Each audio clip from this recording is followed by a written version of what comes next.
بسم اللہ الرحمن الرحیم۔ السلام علیکم۔ میں ہوں پیرزادہ حسن غلام رسول اور میں مرکز بلال لاہور سے براہ راست آپ کی خدمت میں حاضر ہوں۔ میں مرکز بلال کی انتظامیہ کی طرف سے تمام اہل اسلام کو رمضان المبارک کی مبارکباد پیش کرتا ہوں اور آج کے اس سنڈے اسپیشل میں آپ سب کو خوش آمدید بھی کہتا ہوں۔ اللہ تعالیٰ سے یہی دعا ہے کہ اللہ تعالیٰ اس ماہ مقدس کو ہمارے حق میں بہتر فرمائے۔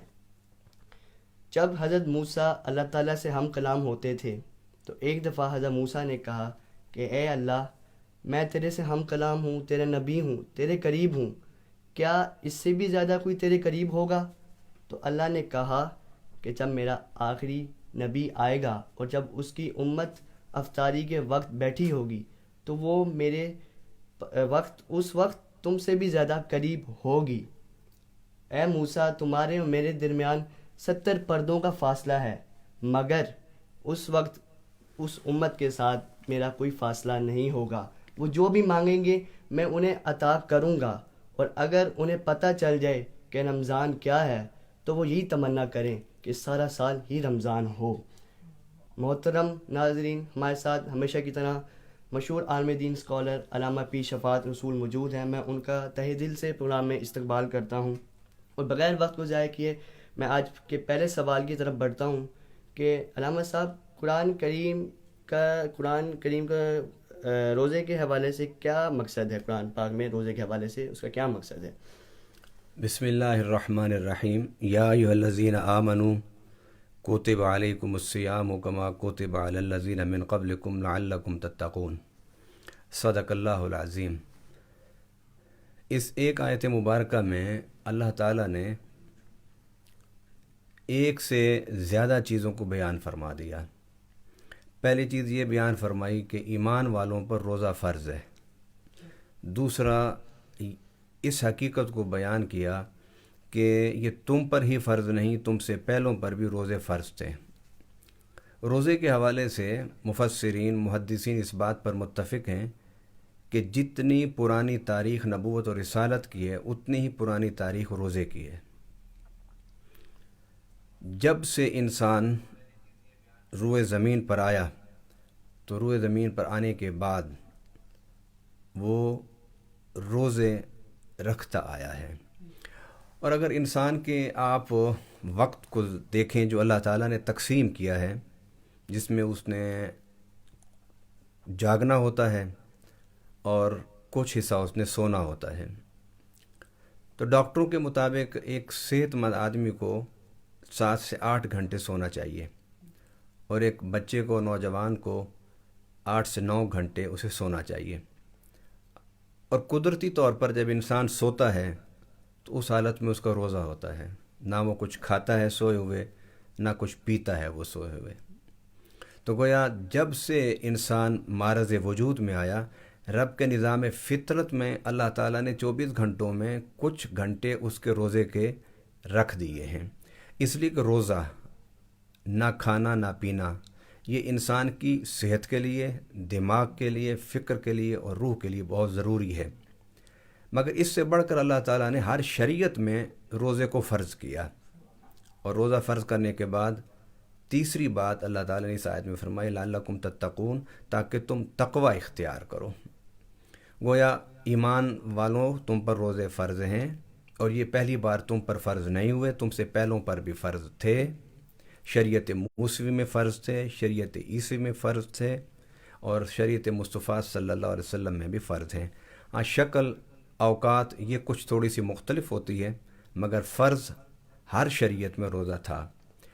اور یہ جو 3 مذاہب جن کا میں نے ذکر کیا، یہ ابراہیمی مذاہب ہیں۔ ان کے علاوہ جو غیر ابراہیمی مذاہب ہیں ان میں بھی روزہ موجود ہے، روزے کا تصور ان کے اندر بھی موجود ہے۔ ہندوازم میں موجود ہے، سکھ ازم میں موجود ہے، بدھ ازم میں موجود ہے۔ اس کے علاوہ باقی جو ادیان ہیں، علاقائی ہیں یا بین الاقوامی ہیں، یعنی جن کے فالوئنگ اپنے علاقے میں ہے یا بین الاقوامی سطح پر موجود ہے، ان سب میں روزہ موجود ہے۔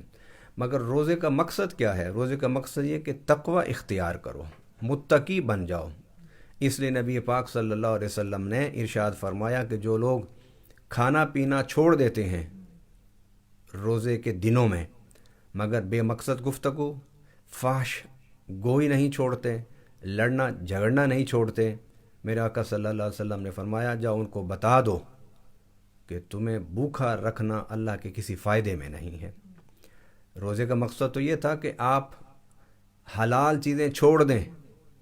روزے میں حلال چیزیں آپ چھوڑتے ہیں نا، مطلب پانی پینا حلال ہے آپ نے چھوڑ دیا، کھانا کھانا حلال ہے آپ نے چھوڑ دیا، آپ اپنی خواہشات نفس حلال طریقے سے جو پورا کرتے تھے اس سے بھی روک دیا. تو حلال چیزیں اللہ نے روک دی ہیں. اور یہ جو غیبت ہے، یہ جو جھوٹ ہے، یہ بے مقصد گفتگو ہے، فحش گفتگو ہے، یہ تو حرام ہے. تو جب آپ ظاہری روزے میں حلال چیزوں کو چھوڑ رہے ہیں تو روزے کی باطن اور روزے کے روح کو زندہ رکھنے کے لیے آپ کو حرام چیزیں تو چھوڑنی پڑیں گی نا. اور اگر آپ حرام چیزیں نہیں چھوڑتے ہیں، کھانا پینا یہ چھوڑ دیتے ہیں، تو فرمایا جاؤ تمہارے بھوکے اور پیاسا رکھنے میں اللہ کو کوئی فائدہ نہیں ہے. اور یہ بھی اعلان فرمایا کہ تمہیں سوائے بھوک اور پیاس کے اس روزے سے کچھ حاصل نہیں ہوگا.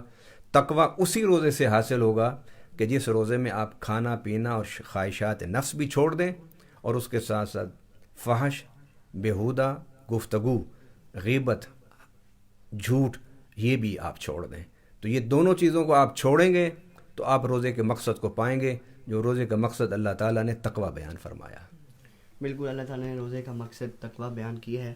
راما صاحب، اگلا سوال یہ کہ روزے تو ہم رمضان میں رکھتے ہی ہیں، مگر وہ اور کیا چیزیں ہیں جو اس ماہ کو باقی ماہ سے منفرد بناتی ہیں؟ سب سے پہلی جو چیز اللہ تعالیٰ نے اس میں ارشاد فرمائی وہ یہ ہے کہ روزہ فرض ہے اس مہینے میں. باقی 11 مہینوں میں آپ روزے رکھیں گے تو وہ نفل روزے ہوں گے. تو فرض روزہ اس ماہ رمضان کی پہچان ہے. اور دوسری اس کی پہچان یہ ہے کہ اس ماہ مقدس میں اللہ تعالیٰ نے قرآن پاک نازل فرمایا اور ارشاد فرمایا شہر رمضان الذی انزل فیہ القرآن، کہ اس ماہ مقدس میں اللہ تعالیٰ نے قرآن پاک نازل فرمایا. اور تیسری پہچان اس روزے کی یہ ہے کہ اس میں اللہ تعالیٰ نے ہمیں لیلۃ القدر عطا فرمائی، جو کسی اور مہینے میں نہیں ہے. یہ اس کی تیسری پہچان ہے لیلۃ القدر کی.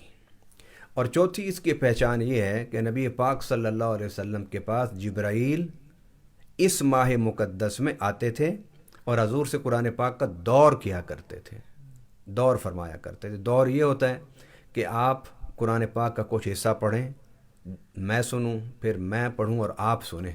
یہ دور ہوتا ہے. حضور صلی اللہ علیہ وسلم سیدنا جبرائیل امین سے اس ماہ مقدس میں روز ایک پارے کا دور فرمایا کرتے تھے. یہ چار اس کی خوبیاں تو بہت بڑی ہیں. اور پانچویں خوبی وہ اعتکاف کی ہے کہ رمضان مبارک میں نبی پاک صلی اللہ علیہ وسلم اعتکاف فرمایا کرتے تھے. اعتکاف آپ نے 1 ماہ کا بھی کیا، اعتکاف آپ نے 20 دن کا بھی کیا، اور اعتکاف آپ نے 10 دن کا بھی کیا، آخری 10 دن کا.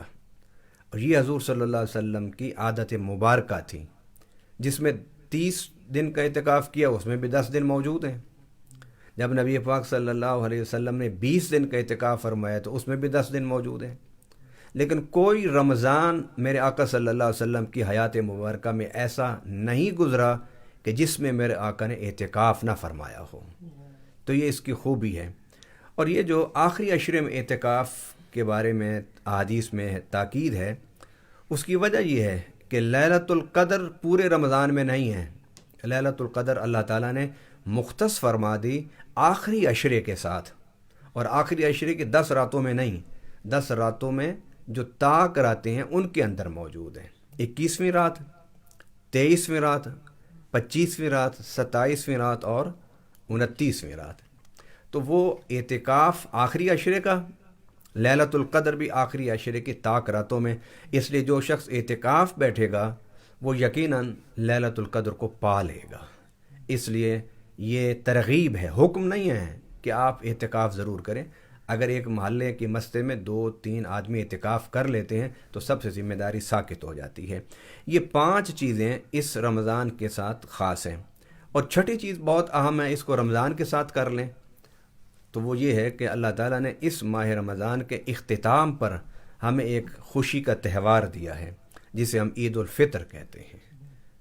رمضان سے پہلے کسی بھی مہینے میں یہ تہوار خوشی کے اللہ نے نہیں دیے، مگر اس رمضان کے اختتام پر اللہ تعالیٰ نے ہمیں عید الفطر کا ایک بہت بڑا تہوار دیا جسے ایک اسلامی تہوار کہا جاتا ہے۔ جی ماشاءاللہ، بہت خوب فرمایا علامہ صاحب۔ اگلا سوال یہ کہ اگر کوئی نابالغ لڑکا یا لڑکی روزہ رکھے تو کیا اس کو بھی ثواب ملے گا روزے کا؟ یقیناً اللہ تعالیٰ جب اجر دیتا ہے تو وہ بالغ اور نابالغ کو نہیں دیکھتا، وہ عمل کو دیکھتا ہے۔ اور قرآن پاک میں اللہ تعالیٰ نے فرمایا ہے کہ تمہارا کوئی عمل ایسا نہیں کہ جو نتیجہ پیدا نہ کرے، جس کا اجر نہ ہو، جس کی جزا نہ ہو، جس کا ثواب نہ ہو۔ ہاں، یہ الگ بات ہے کہ جو نابالغ ہے وہ روزے کا مکلف نہیں ہے۔ مکلف کا مطلب یہ ہے کہ وہ روزہ نہیں رکھے گا تو اسے گناہ گار نہیں ہوگا۔ بالغ جو ہے وہ اگر روزہ نہیں رکھے گا تو گناہ گار ہوگا، اس لیے کہ وہ مکلف ہے۔ جب انسان بالغ ہو جاتا ہے تو پھر اللہ کی عبادات کا وہ مکلف ہو جاتا ہے۔ تو جو مکلف ہوگا، بالغ ہوگا، اگر وہ روزہ نہیں رکھتا، صحت مند بھی ہو، وہ گناہ گار ہوگا۔ اور اگر نابالغ ہو، وہ اگر روزہ رکھتا ہے تو اس کو اس کا اجر دیا جائے گا۔ اور اس کے ساتھ ساتھ یہ بھی حدیث مبارکہ میں ہے کہ جتنی نابالغ اولاد روزہ رکھے گی اس کا ثواب اللہ ان کے نامہ اعمال میں بھی انہیں عطا فرمائے گا، اور ان کے ماں باپ کو بھی، نابالغ بچوں کے ماں باپ کو اللہ تعالیٰ اپنے نابالغ بچوں کے روزہ رکھنے کے ثواب عطا فرمائے گا۔ دونوں کو اللہ اجر و ثواب عطا فرمائے گا۔ جی علامہ صاحب، اگلا سوال یہ ہے کہ حکومت نے پچھلے دنوں اعلان کیا کہ 50 سال سے زائد کے جو لوگ ہوں گے وہ مسجدوں میں نماز نہ پڑھیں بلکہ گھر میں پڑھیں، اور ہماری اکثر جو سیاسی اور مذہبی قیادت ہے وہ 50 سے ابو ہیں، تو کیا اب عوام الناس کو بھی چاہیے کہ وہ اپنے گھروں میں رہ کے عبادت کریں، کیونکہ دن بہ دن اس وبا میں اضافہ ہوتا جا رہا ہے؟ یقیناً وبا کے دنوں میں، مصیبت کے دنوں میں، پریشانی کے دنوں میں گھر میں عبادت کرنی چاہیے۔ میں ایک حدیث پاک آپ کے سامنے رکھنا چاہتا ہوں، اور یہ وہ حدیث پاک ہے کہ جس کے بارے میں آج ہر بڑے چھوٹے، عالم جاہل، پڑھا لکھا ان پڑھ، اس کو وہ حدیث یاد ہو چکی ہے۔ وہ حدیث کیا ہے کہ ایک دفعہ بارش ہوئی تو حضرت بلال حبشی رضی اللہ تعالیٰ عنہ نے اذان دی، تو حضور صلی اللہ علیہ وسلم نے اذان کے بعد معن فرمایا، اے بلال اذان کر دو، لوگوں سے کہو کہ صلو فی رحالکم، کہ بارش ہے، کیچڑ ہے، پانی ہے مدینہ کی گلیوں میں، تو مسجد میں مت آؤ، اپنے گھروں میں نماز پڑھ لو۔ حالانکہ کیا ہوتا اگر وہ مسجد میں آ جاتے صحابہ تو کپڑے گیلے ہو جاتے، یہی کچھ ہوتا نا۔ حضور صلی اللہ علیہ وسلم نے حکم دے کے اس بات کی وضاحت فرما دی کہ الدین یسر، کہ دین آسان ہے، اور یسروا ولا تعسروا، بشروا ولا تنفروا، دین کو آسان کر کے پیش کرو، دین کو مشکل کر کے پیش نہ کرو، اور ایک دوسرے کو خوشخبری اور بشارتیں سناؤ، ایک دوسرے کو ڈراؤ مت، اللہ تعالیٰ سے مت ڈراؤ۔ اس لیے کہ قرآن پاک میں اللہ تعالیٰ نے جب اپنے کلام کا آغاز کیا تو اپنی بے پناہ خوبیوں میں سے، صفات میں سے جن صفات کا انتخاب فرمایا وہ رحمان اور رحیم ہے۔ بسم اللہ الرحمن الرحیم، حالانکہ وہ رب کہہ سکتا تھا بسم اللہ الجبار القہار، نہیں کہا، اس نے اپنی پہچان رحمان الرحیم سے کرائی ہے۔ پھر الحمدللہ رب العالمین، پھر الرحمن الرحیم۔ اب آپ دیکھیے، بسم اللہ کے بعد ایک آیت ہے، اس کے بعد پھر الرحمن الرحیم۔ تو رب سے ڈراؤ نہیں، رب کی رحمت کے تذکرے کرو، رب کی بخشش کے تذکرے کرو، رب کی رحمانیت و رحیمیت کے تذکرے کرو، اس کے غفار و غفور ہونے کا تذکرہ کرو۔ جب بندگان خدا کو اپنے خدا سے سچا پیار ہو جائے گا تو اس پیار میں انسان پھر وہی کام کرتا ہے جو اس کا محبوب چاہتا ہو۔ ڈر جو ہوتا ہے نا، اس میں ایک بات ہوتی ہے کہ جب تک آپ سامنے ہیں اس وقت تک آپ شاید غلطی نہ کریں، جس سے آپ ڈرتے ہیں اس کی نظروں سے اوجھل ہوں گے تو آپ غلط کام شروع کر دیں گے۔ لیکن اگر محبت کا رشتہ قائم کیا گیا اللہ سے، اس کے رسول صلی اللہ علیہ وسلم سے، تو پھر کیا ہوگا کہ صحابہ کرام رضوان اللہ تعالیٰ علیہم اجمعین سے بدر، جو اسی ماہ مبارک میں لڑی گئی جنگ، اس میں حضور صلی اللہ علیہ وسلم صحابہ سے مشورہ کر رہے تھے، تو مہاجرین کھڑے ہو کے حضور صلی اللہ علیہ وسلم کے ساتھ وفاداری کا اعلان کر رہے تھے بار بار، حضور صلی اللہ علیہ وسلم نے متعدد بار پوچھا تو مہاجر جواب دیتے تھے، انصار نہ بولیں، تو حضور صلی اللہ علیہ وسلم نے بالآخر انصار کی طرف دیکھا تو انصار صحابہ نے محسوس کیا کہ حضور یہ چاہتے ہیں کہ ہم بھی بولیں، تو حضرت مقداد کھڑے ہو گئے، انہوں نے کہا یا رسول اللہ صلی اللہ علیہ وسلم، ہم میں اول اور سابق مہاجرین ہیں، تو جو یہ کہہ رہے ہیں وہ ہماری ہی بات ہے، اور اگر آپ چاہتے ہیں کہ ہم بھی بولیں، تو عرض کی حضرت مقداد نے یا رسول اللہ صلی اللہ علیہ وسلم آپ ہمیں حکم دیں تو ہم اپنے گھوڑوں کو سمندر میں ڈال دیں، اور اگر آپ ہمیں حکم دیں تو ہم اپنی گردنوں کو کاٹ کر آپ کے سامنے پیش کر دیں۔ یہ محبت تھی حضور صلی اللہ علیہ وسلم کی، یہ رشتہ محبت تھا جس کی وجہ سے صحابہ حضور پر جان بھی، مال بھی، اپنے سب کچھ قربان کر دیتے تھے۔ جب تک اللہ اور بندے کے درمیان اور آقا صلی اللہ علیہ وسلم اور امتی کے درمیان محبت کا رشتہ نہیں قائم ہوگا، اس وقت تک صحیح معنوں میں اطاعت پیدا ہی نہیں ہو سکتی، اور اگر اطاعت پیدا ہو جائے تو لذت اس وقت آتی ہے کہ جب محبت کا رشتہ ہو اس میں۔ اس لیے اللہ تعالیٰ کے ساتھ محبت کا رشتہ جو ہے وہ قائم کرنا چاہیے، اور اسی کی بنیاد پر دین کی تبلیغ ہونی چاہیے۔ تو حضور صلی اللہ علیہ وسلم نے فرمایا کہ گھر میں نماز پڑھو، تو وہ پانی تھا، بارش کا پانی کے چھینٹے تھے، اس سے حضور صلی اللہ علیہ وسلم نے روک دیا آنے سے۔ یہ تو وبا ہے، بیماری ہے، تکلیف ہے، اور وہ ایسی بیماری کہ جس کا وائرس نظر ہی نہیں آتا، ایسا دشمن کہ جس کو بندہ کسی لاٹھی سے، سوٹی سے، بندوق سے مار بھی نہیں سکتا، اور ایسی بیماری کہ جس کی ابھی تک دوائی جو ہے وہ بھی ایجاد نہیں ہو سکی، اور پھر پوری دنیا میں 2 لاکھ بندہ مر چکا ہے۔ ان حالات میں اسلام کی طرف سے بڑا شدت اور سختی کے ساتھ احتیاط کا حکم ہے۔ 50 سال والے تو اپنے گھروں میں عبادت کریں، نمازیں پڑھیں، روزے رکھیں، سحری کریں، افطاری کریں، اور اس سے کم عمر کے لوگ بھی وہ بھی اپنے گھروں میں نمازیں پڑھیں، اس لیے کہ مسجد کا حکم یہ ہے کہ مسجد میں اذان ہونی چاہیے اور جماعت ہونی چاہیے۔ اگر جماعت مسجد میں ہوتی ہے تو سارا محلہ گناہ گار ہونے سے محفوظ رہے گا، اگر وہ اپنے گھر میں نماز پڑھ لے گا تو کافی ہے۔ تو مسجد میں اذان ہونی چاہیے، جماعت ہونی چاہیے، اور ہر بندے کا مسجد میں جا کے جماعت کے ساتھ نماز پڑھنا ویسے بھی فرض نہیں ہے، سنت ہے، اور اپنی جان بچانا یہ فرض ہے۔ اگر آپ نماز پڑھ رہے ہیں، سامنے سے سانپ آ جائے تو حکم یہ ہے کہ آپ اپنی نماز چھوڑ کے پہلے سانپ کو ماریں، پھر نماز پڑھیں آپ۔ جب 2 لاکھ انسان اس وائرس سے مر چکا ہے، اور پاکستان میں بھی ہلاکتیں ہو رہی ہیں، سب کچھ اللہ کے ہاتھ میں ہے، سب کچھ اللہ کے ہاتھ میں، لیکن اللہ تعالیٰ نے خودکشی سے تو روکا ہے نا، وَلَا تُلْقُوا بِأَيْدِيكُمْ إِلَى التَّهْلُكَةِ وَأَحْسِنُوا، اور اپنے آپ کو ہلاکت کی طرف مت دھکیلو، اور اچھے انداز سے زندگی گزارنا سیکھو۔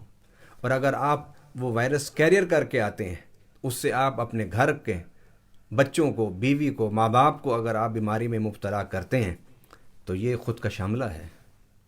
تو یہ خودکش حملہ بھی اسلام میں حرام ہے، اور خودکشی بھی حرام ہے۔ اس لیے جب تک یہ بیماری کا خاتمہ نہیں ہو جاتا، آپ اپنے گھروں میں نماز پڑھیں، خواہ 50 سال سے اوپر ہو، خواہ 50 سال سے نیچے ہو۔ شریعت آپ کو اجازت دیتی ہے کہ آپ اپنی جان کی بھی حفاظت کریں اور دوسروں کی جانوں کی بھی حفاظت کریں۔ بے شک سب کچھ اللہ کے ہاتھ میں ہے، لیکن ہمیں احتیاط لازمی کرنی چاہیے۔ علامہ صاحب، آخری سوال یہ کہ ہمیں ماہ رمضان کو اپنے لیے اور دوسروں کے لیے کیسے بہتر بنانا چاہیے؟ ماہ رمضان میں آپ اپنے لیے تو بہتر اس طرح کریں کہ تلاوت کریں، درود شریف پڑھیں، استغفار کریں، راتوں کو جاگیں، اور اللہ سے دعائیں کریں۔ اور دوسروں کے لیے بہتر آپ کس طرح کریں گے؟ وہ اس طرح کہ رب نے آپ کو اگر استطاعت دی ہے تو آپ دوسرے مسلمانوں تک سحری اور افطاری کا سامان پہنچائیں۔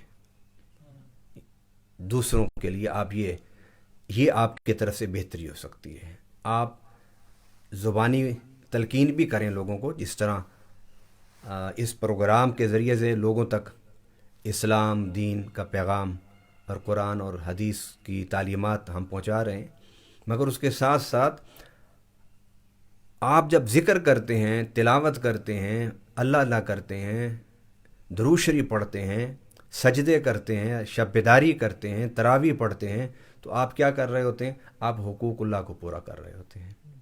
اس سے آپ کی اپنی بہتری ہوگی، اپنا تزکیہ نفس ہوگا، اپنا تقوی کے راستے پر آپ اپنے آپ کو چلانے والے بنیں گے۔ اور حقوق العباد جو ہے اس کو پورا کریں۔ اگر رب نے آپ کو استطاعت دی ہے، صاحب نصاب ہیں، صاحب زکوٰۃ ہیں آپ، تو پھر آپ اپنے پیسوں میں سے عام رمضان تو عام ہے، یہ وہ رمضان ہے جس میں بے روزگاری ہے، دکانیں بند ہیں، کاروبار بند ہیں، مزدور گھر میں بیٹھا ہوا ہے، اس ماہ مقدس میں تو اور زیادہ آپ پر لازم ہے کہ آپ حقوق العباد کو پورا کرتے ہوئے بندگان خدا کو افطاری اور سحری کا سامان دیں، تاکہ وہ بھی ہمارے ساتھ مل کر روزے رکھ سکیں، ہمارے ساتھ مل کر روزوں کی افطاری کر سکیں۔ اور میں حیران ہوں کہ یہ مہینہ تو اللہ سے تجارت کرنے کا ہے، اللہ سے تجارت کریں، اللہ سے نفع لیں۔ آپ 11 مہینے بندوں سے تجارت کریں، مگر اس مہینے آپ اللہ سے تجارت کریں، رب کے نام پر لوگوں کو دینا سیکھیں، اور پھر دیکھیں کہ جب آپ اللہ کے نام پر دیتے ہیں تو پھر رب آپ کی کیسی لاج رکھتا ہے۔ اور قرآن پاک میں رب نے فرمایا ہے کہ تم میرے راستے میں اگر 1 پیسہ دو گے تو میں تمہیں 700 گنا عطا فرماؤں گا، اور ایک حدیث مبارک میں 2700 گنا۔ اور پھر اس کے بعد بھی اللہ تعالیٰ فرماتا ہے واللہ یضاعف لمن یشاء، اللہ اس کو بھی جتنا چاہے گا دگنا چگنا کر کے تمہیں عطا فرمائے گا۔ میرے مسلمان بھائیوں، میں آپ سے یہ درخواست کروں گا کہ آپ صرف سجدوں تک اور مسجدوں میں اعتکاف اور تسبیحات تک اپنے آپ کو محدود نہ رکھیں۔ نبی پاک صلی اللہ علیہ وسلم کی جو سنت ہے ماہ رمضان میں، جسے حضور بہت خیال رکھتے تھے، وہ تھی لوگوں کو عطا کرنا۔ اگر آپ کے پاس ہے تو پھر بخل نہ کیجیے، نکلیے، اللہ سے تجارت کیجیے، ذخیرہ اندوزی نہ کیجیے، مہنگی اشیاء نہ بیچیے، بلکہ مفت دیجیے، لوگوں کو سستی دیجیے، اس نیت سے کہ اللہ میں اس مہینے تجھ سے تجارت کر رہا ہوں، میں تجھ سے تجارت کروں گا اور میں تجھ سے نفع لوں گا۔ 1 مہینے اللہ سے تجارت کر کے دیکھو تو صحیح، پھر 11 مہینے دیکھو اللہ تمہارے رزق میں کتنی برکت ڈالتا ہے، تمہیں کتنا عطا فرماتا ہے۔ یقین تو کر کے دیکھو اللہ پر، امید تو لگا کے دیکھو اللہ پر، اور جو اللہ پر یقین کرتے ہیں، اللہ سے امید لگاتے ہیں، اللہ ان کی امیدوں کو کبھی بھی مایوسی میں نہیں بدلتا۔ آج کے لیے اتنے ہی، بہت بہت شکریہ علامہ صاحب آپ کے ٹائم کا۔ اللہ تعالیٰ سے یہ دعا ہے کہ اللہ تعالیٰ ہمیں رمضان مبارک کے تمام روزے رکھنے کی توفیق عطا فرمائے۔ انشاءاللہ جلد ملاقات ہوگی، اپنی دعاؤں میں یاد رکھیے گا۔ اللہ حافظ۔